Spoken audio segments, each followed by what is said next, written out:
JUSTACUP.team. Hi, welcome to JUSTACUP. Brian Fetzer here, brought to you by World's Greatest.team. We're going to have Justyn Knight coming on here in a few minutes. So we will get Justyn on. Justyn runs for the Reebok Boston Track Club. Here comes Justyn. Justyn's based in Charlottesville, Virginia. Justyn, if you don't know who Justyn is, he's a Canadian record holder in the 1,500 meters. How's it Mr. going, Justyn? Bets? It's good. You might want to turn your volume down so there's not an echo. Okay, my bad. I'm sorry. No worries. I'll just hold it. No problem. Justyn, as I was saying, Justyn is from the Reebok Boston Track Club, based in Charlottesville, Virginia right now. Yes, sir.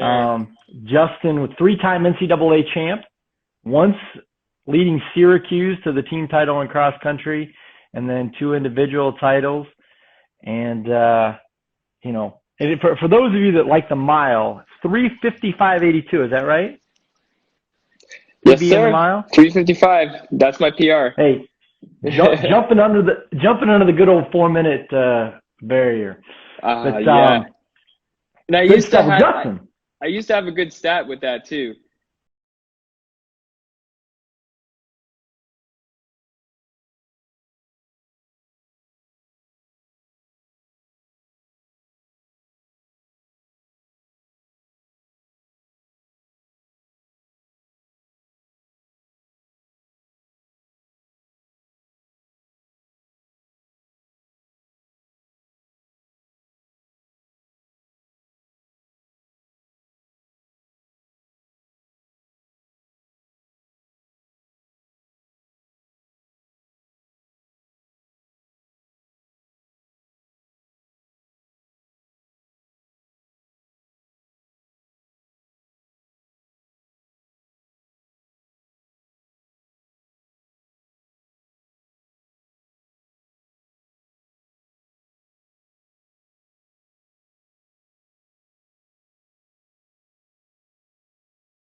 Part of the Canadian national team, and I'm just going to come right at it. You kind of stirred up some controversy a little bit with, I know yourself. So, hey, fill folks in if they don't know. Obviously, Olympics postponed till 2021, but Canada was the first to come out and say, "Hey, we're not going."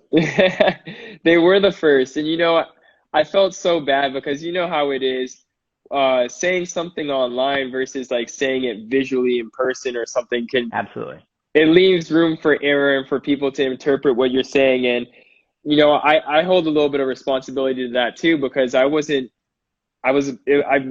a pretty vague tweet. I'm not going to lie. Like, I didn't really go into detail about it, but my whole feelings around it was, one, we didn't get an email beforehand. Like, I found out right when everybody else in the world found out via Twitter, through text from like some friends and stuff. And then I think like my biggest problem was I didn't see any other countries taking that action. Like if I saw USA come in and I saw like Great Britain and some other countries, then I'd be like, okay, like it seems like, more or less the Olympics is going to be postponed for everyone, which I don't have a problem with that. But I think like the greatest issue was I didn't know if it was just something that Canada wasn't going to do. And there was a lot of rumors saying that the Olympics was going to be held in September or October or something like that. So I didn't want to be missing out on an opportunity like that. Hopefully the world is recovered by then. But if it was recovered by then, I would hope to be there. But I think the main issue is just like I didn't want to find out through Twitter. I would have rather, get an email from Team Canada saying what they were going to do. So. Yeah, that makes a lot of sense. I saw Sage Watson just jumped on, and I know Sage was also part of that. She jumped on watching. But, Sage is a friend of mine. I would say, one thing just as a former coach, I mean, communication is a huge thing. And, I think sometimes, governing bodies or, government or whatever, they don't do a great job of communicating, whether they're afraid that, they're saying something that's controversial or something, as opposed to like, hey, let us know, we can figure things out, right? Yeah, exactly. 100%. How, speaking of figuring things out, I mean, okay, it's postponed, and, the racing season might, be adjusted a little bit, might be a little different.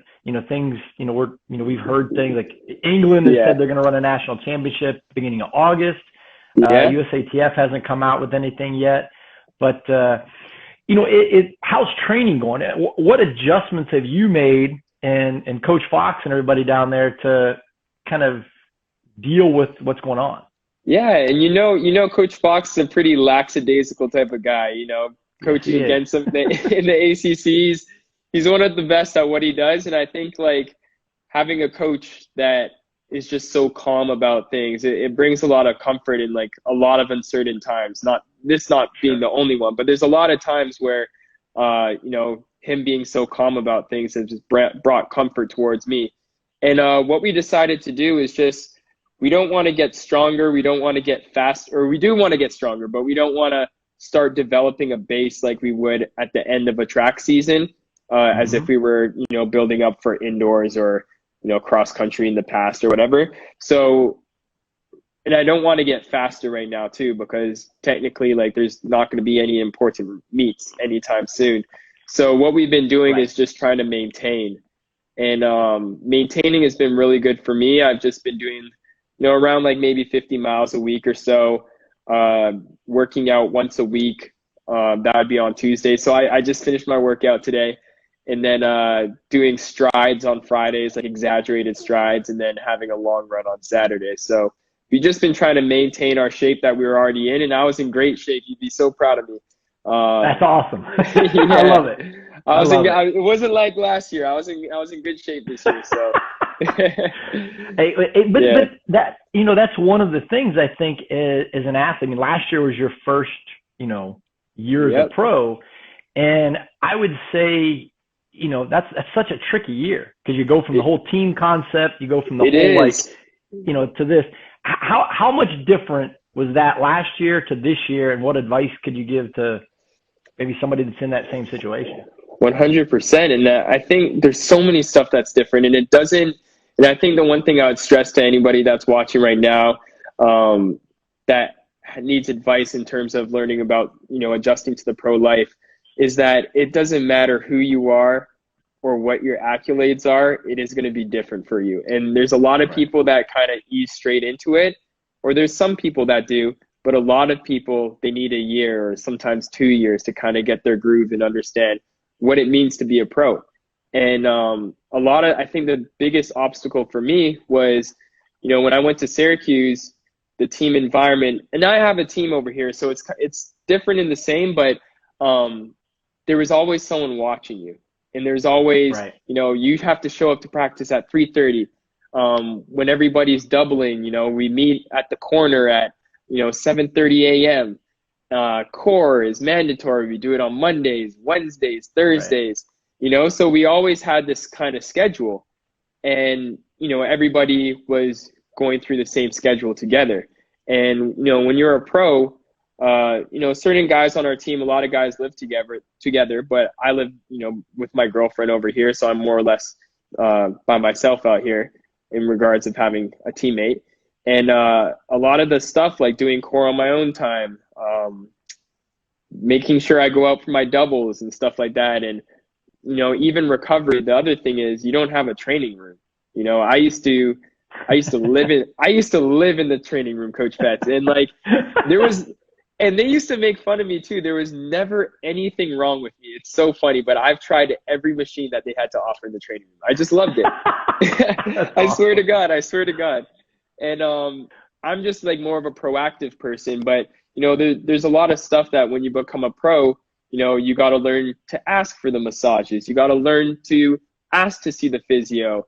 You can't think that it's a big deal or that you're weak or you got to do what you got to do to be great. And a lot of the stuff that I did in college to be great, after I had such a poor start to my career, I thought back to what I was doing that made me great, and I did all that stuff, and I had probably one of the best comebacks.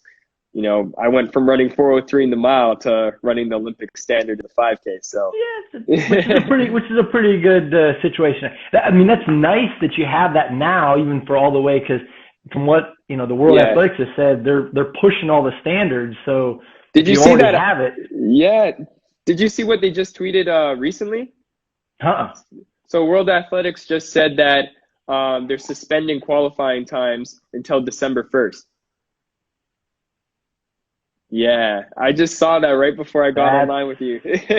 that's a bit rough. That's tough for a lot of guys. We were just talking, like, I'm obviously not in the same situation for the event that I want to be going for, but it's going to be tough. There's going to be a lot of races at BU next indoor. I can tell you that. That place, I am a firm believer that place, you can roll there. You can. So a little shout out to BU's indoor track. Shout out the best track in the game. Most underrated, for sure. Yeah. But you notice, I don't know if you've been keeping up, but all the college teams like Northern Arizona came to BU this year, and they've never been there. So it's no secret anymore. No, the secret's definitely out. The secret's definitely out. So you said, taking care of yourself and doing some different things. What are some things that you're doing, to take care of yourself in this? Because obviously tracks aren't open anywhere. You're probably doing a lot of road miles. What are some other outside training opportunities or things that you do to kind of stay fit? To kind of stay fit. So I'm a pretty simplistic guy. I don't need a weight room, thank God, right now. I never lifted. I don't know if you can tell. I'm usually one of the more muscular distance runners. Of course. I'm joking. Of course. But we never lifted weights at Syracuse, and then we kind of tried to lift weights a little bit, or at least I tried to, and it wasn't a fit for me at the time. There's a lot going on, so I ended up, taking that aspect out of my training plan. So what I do on a day-to-day basis, I go for my run, and I've been doing all my runs by myself. I miss my teammates. It's hard being out there. Sometimes I run with my AirPods on, and then, there's a certain amount of times that you can play the same songs over and over again. So I'll just take them out sometimes. And it is, I've been listening to a lot of Drake right now, and it's getting kind of old. He's Canadian, right? I mean, so you got to rep the home guy. That's my guy. So as soon as, when I do what I want to do in the Olympics and I make it big, hopefully he'll give me a shout out or something in one of his songs. But that would be awesome. It would be, right? But I've just been going on runs by myself, trying to go at times of the day where I know other people won't be on the trail. And Charlottesville it has an interesting dynamic. Like, there's a lot of old people over here, and it's a great place to retire. And I actually, the apartment complex that I live in, I've made a lot of friends with a lot of the elderly people here. So I feel like when I go out, I got to be careful because, I might be asymptomatic. I don't have it or anything, but, you got to be careful. And I would hate to see anything happen to anyone. So I feel like if I can do my best, then, that's what I'm doing for society. And I think that's a great words of wisdom to folks that everybody's got to do their part. And, everybody does. Looking out for other people. And it's doing what when nobody's watching. Nobody knows if you're washing your hands or not. Nobody knows what you're doing. But it's good to do stuff in the goodness of your heart to make sure that other people with compromised immune systems have a shot to live the rest of their life in safety. Amen. Amen. Yeah. I like that. But, I like that. Yeah. But back to your point. So we have like a 15-minute core routine. Okay. It consists of burpees, like flutters, we do squats, we do planks, stuff like that. And I also do like 150 sit-ups to 200 sit-ups a day. And that's what I do to maintain. So what we've been doing on these, I have to get you to do this. So everybody that's been on the show kind of has been recording they're best quarantine drills. Oh, so, okay. and then send it to us. So because folks have been asking, how can I do different things? So Kendall Williams sent us some good, trail leg drills on our porch, and Chloe Cunliffe she sent us a pole vault like porch drill that she does. So, and Sam Kendrick is going to send some stuff in. So, are the pole vault drills? Can anybody do those, or is it just a pole vault to do? It's a pretty good core exercise. Oh, okay, I looked at it. It was pretty legit. Pretty legit. Isaiah Harris says hi. I see him. He joined the group. See, hey, we're gonna get Isaiah on here sometime soon. We will reach out. The whole concept of this, and just as anybody that's on, it's really an opportunity for people in the public, high school athletes, other pros, other college folks, fans, just to get to know some Olympic athletes, some Olympic hopeful athletes. Yeah. In this time where it's kind of, in a pretty casual format, what are we drinking there? We're drinking. You got some mint tea going on. Nice. I'm not a coffee drinker. I don't know if you know that about me, but I don't drink coffee. I do. See, I figured I'd even give a shout out to Ragged Mountain. I might be one of the few people in the world that has one of these mugs. Yeah. I'm drinking a little beef bone broth right now. Oh, okay. That's good for the immune system. It's awesome. It tastes so good. Oh, man. It tastes so good. Where are you calling in from right now? I live in Rhode Island. I live in Rhode Island right now. Nice. It's Portsmouth, Rhode Island. Chilled, nice little sea town. It's good stuff. Sweet. Are you from the Northeast or? I am from Johnstown, Pennsylvania. That's my hometown. So nice, yeah. Up here and enjoying. It's actually like a 60-degree day here.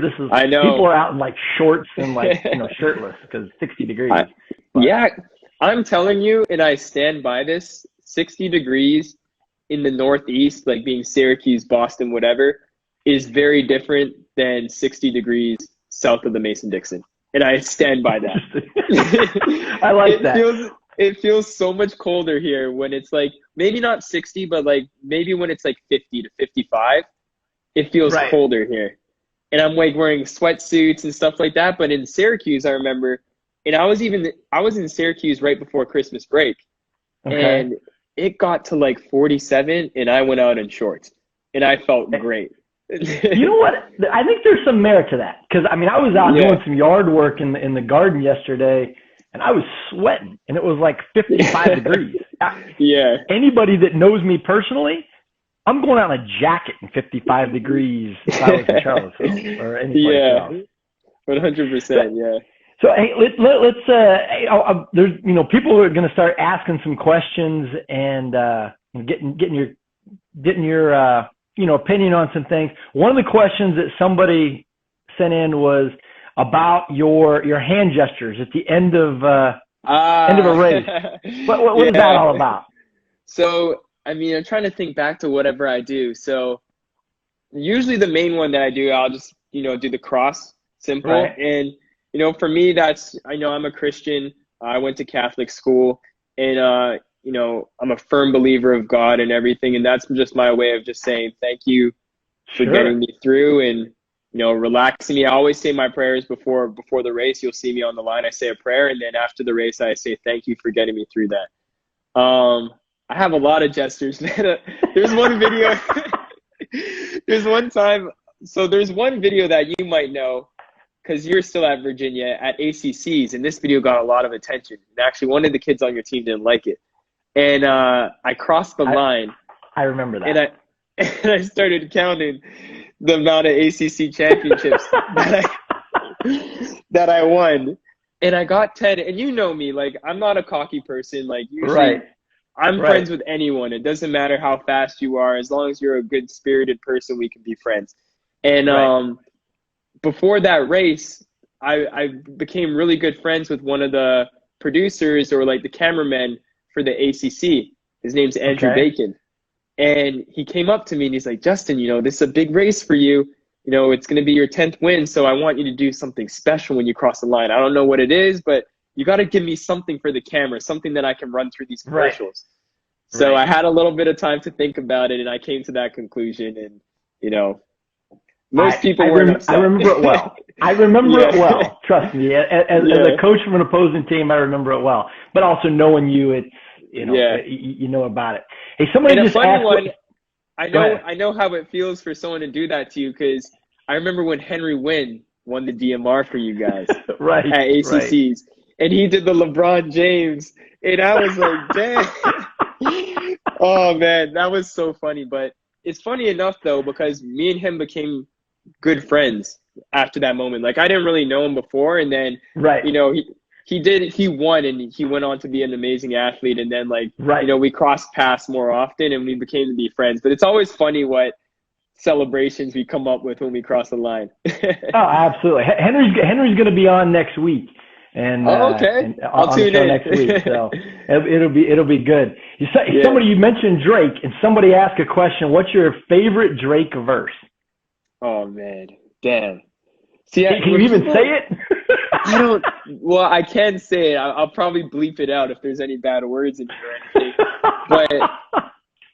But Drake's one of those artists, and I'm one of those fans where I appreciate so much. I appreciate all the art that he gives us. Like, there's so many lyrics. Part of the reason why I like him so much is that I find that a lot of his lyrics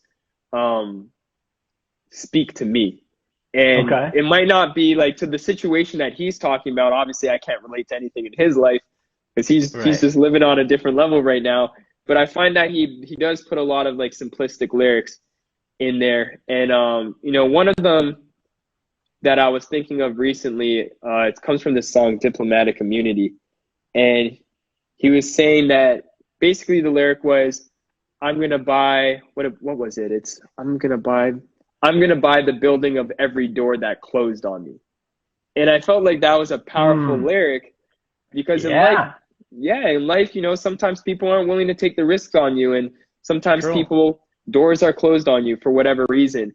And you could either let that door close and walk away, or you can come back and buy that building and be the boss of that person that was making demands before. So I don't know what situation that could apply for me right now, but I think just having that mentality of not just accepting a door to close on you, but to try to be better and try to own the actual building is just something that, I overthink everything. That's a great statement there. Yeah. He even came out with the 2020 Clear Vision lyric. Like, you see a lot of big people were posting about that. True. That was Drake. That's true. And he also, that is true. Yeah, he says a lot of stuff. But recently that was one that I felt like, man, this is a good way to look at life. Like, when a door closes, buy the building. I like it. This is JUSTACUP on World's Greatest Team. With Justyn Knight, I'm Brian Fetzer, having a little conversation, drinking mint tea. I'm drinking some bone broth. Yep. And you look at the cup. It says Toronto on it. Hey. Hardly home, but always record. Hey, how crazy was, the Raptors winning the NBA title last year? My gosh. You don't even... So me and my girlfriend's from Syracuse. We both went to school together. She lives with me here now. And she's a basketball fan. Like, she'll watch, I think she was more into March Madness at first because, Syracuse has a good history of being good at basketball. Of course. She's from there. Of course. And she never had an NBA team. And she knows that I was a Raptors fan. I'm from Toronto, obviously. So she's like, you know what? I'm going to be a Raptors fan with you. Like, this is something that we're going to do together. And the whole season, mind you, we don't get all the games here, but we'd watch the games that were provided in Virginia. And then by the time it was playoff time, we got all the games. We could get them. Right. And we were so into it. Usually my bedtime is 10 o'clock, 10:30 max. And if the game was if the game was going all the way till 11:30, I was watching it. That's how much we were into the game. And when they won, we literally started screaming in the house, FaceTime my mom and dad and my brother. We couldn't believe it. I legitimately thought I would die before the Toronto Raptors won an NBA championship. I'm not even joking. A lot of people did too. A lot of people did. And no disrespect to them, but I just didn't think we were going to get one. And as soon as we won, I was talking to my parents on FaceTime, and I just said, screw it. We're going home. I booked my ticket to go home the next day. Or wait, I think it was the next day. Or it was like I booked my ticket to go home for the parade. So I don't know if they had the parade like 3 days later or something, but I booked my ticket that day to go home for the parade. And we went. We were probably one of the top, I think, 100 people to get to the parade. And we stayed there the whole entire day. It was surreal. It was crazy. And I saw awesome. Drake. I have a video of me. Well, I didn't meet Drake, but he passed by on the float, and we were the first people in line. So I have a pretty close-up video of Drake, and Kawhi Leonard was there in the whole Raptors team. So it was pretty surreal, that whole moment. All right, we're gonna take a quick transition out of talking about the Raptors winning, and Ashley wanted to know about when you won a national title as a team at Syracuse in cross country. What was that like? That was my greatest. That's crazy. My greatest moment in college, hands down. And I love Syracuse to death. I don't know if you can see it on my wrist. Hold on. I had this made by Archkin. Shout out to them. I got the Syracuse and awesome. Team Canada bracelet made. But that was probably my most enjoyed moment in college athletics. And a lot of people ask me, what was your favorite college race? And they assume I'm going to say one of my national championship, like individual title races. But that wasn't the case for me. And it's easy why it isn't, because when you win as a team, you have a lot of people to share that joy with and celebrate with. And, you guys all work together hard, all those mornings, nights, recoveries, hard workouts when you felt like death. And then those good workouts when you felt super fast, like you all struggled together. You all, had success together. And for you to be able to share that moment with a team was so special. Individual titles was, that was a big deal for me too. But in terms of just feeling like when I was most joyful was when I was able to share that with my teammates. And there's still the background on my computer right now when we won too. So somebody brought this question out, said, is it about winning or competing? Competing. So winning a race or competing in terms and running fast. Like, what's more important? I guess that's what they're asking. This might not answer the question. If it doesn't, then we can circle back. Right. I have a motto that I live by, and it's a quote by Wale, another rapper, not Drake, but it's Wale. Of course. And I have it on my Twitter bio, and it says, I hate to lose more than they love to win. That's the difference between me and them. So for me, and I'm not a sore loser. And a lot of people, I don't know if you see me, I shake people's hands after a race. I'm cool if I lose. I've lost more than I've won. And but for me, it's not about winning. I like going out there and competing, and I really hate the feeling of losing.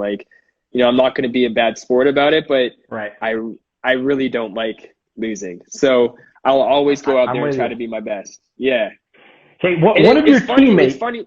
I'm sorry. And the last thing I'm going to say is, it's funny because when people ask me about races that I win and try to give, they ask me for a play-by-play, I can give them little details, some things I forget. But when people ask me when I lost for the play-by-play, I can tell you every 100 meters, specifically why I lost or what happened. So, the losses kind of hurt, and, I take more to the losses than I do to the wins. Yeah. That's me. You've been throwing down some pretty good wisdom here today. I'm going to give it to you. It's some good stuff. We're gonna end on this one because it's from one of your teammates. I have a feeling this is going to be a decent little story. Okay. Said best and worst pre-race chicken parm story. Oh my gosh. Okay, so they know. I think I know which teammate. And I'm still upset to this day about it. So my team, we go to this place called Buca di Beppo, and it's funny enough that you were talking about national championships because this happened the year that we won the national championship for cross country. And Buca di Beppo, if people haven't been there, it's a family style Italian spot. So When Okay. you order meals, it's to be shared rather than ordering like a individual meal for yourself. So usually you go with the team, you look to your neighbor or whatever, you try to pick out which teammate and say, hey, you want to go halvesies on this with me with chicken Okay. parm and pasta, whatever. And we decided it was me, I think it was Dan Lennon and Joel. I know Joel is a part of the story because he's the main problem. And and we ordered chicken parm and pasta because some Italian restaurants, it's really weird, but if you order chicken parm, it doesn't mean that it comes with pasta, which is baffling to me. But Okay. yeah, sometimes you have to order it separately. Sorry, I'm kind of giving you the dirty details of the story that you probably don't even need to know.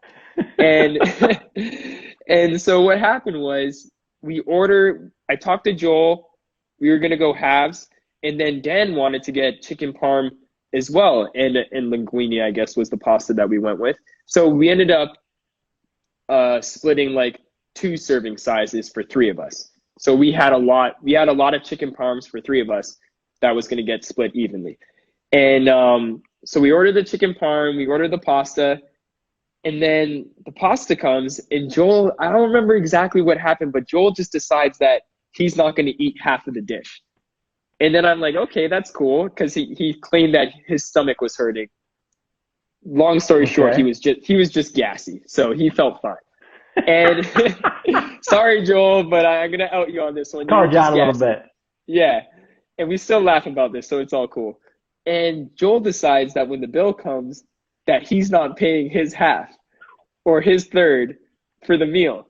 And here I am, and mind you, Joel's older than me. I'm a sophomore at this point, so maybe I was speaking out of term. But I looked at him like he's crazy, and I'm like, you're gonna pay your third, bro. Like you can't do that.